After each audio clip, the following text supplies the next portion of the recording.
ছোটবেলায় ভাবতাম কবে যে বড় হব। কিছু করতে গেলেই শুধু বাবা মা বাধা দেয়। বাবা মা বলে এটা করিও না, ওইটা করিও না। কিছুর জন্য হইলে শাসন করে, ভালো লাগে না। ঠিক মতো না খাইলেও শান্তি নেই। তার জন্য বকাবকি করে। কবে যে বড় হব। একদিন বড় হয়ে গেলে স্বাধীন হয়ে যাব, তখন আর কেউই কিছু বলতে পারবে না। তো আজ এমন একটা সময় এসে পৌঁছেছি, এখন আর রাত করে বাড়িতে ফিরলেও অপেক্ষায় থাকার মতো কেউ নেই। বকাবকি করার জন্য কেউ নেই। রাতে খেয়েছি কিনা তার জন্য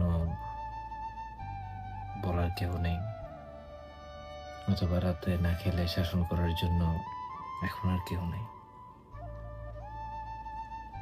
আসলে এখন মনে হয়, আসলে এই বড়টা সত্যিকার অর্থে যদি আমরা বুঝতাম, কখনোই হতে চাইতাম না।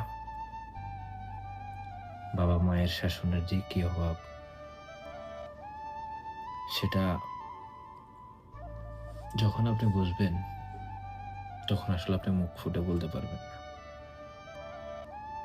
হয়তো সেদিন চোখ বন্ধ করে অথবা আকাশের দিকে তাকিয়ে শুধু বড় বড় শ্বাস প্রশ্বাস ছাড়বেন, আর ছোটবেলার স্মৃতিগুলো আপনার মাথার মধ্যে বিচরণ করতে থাকবে।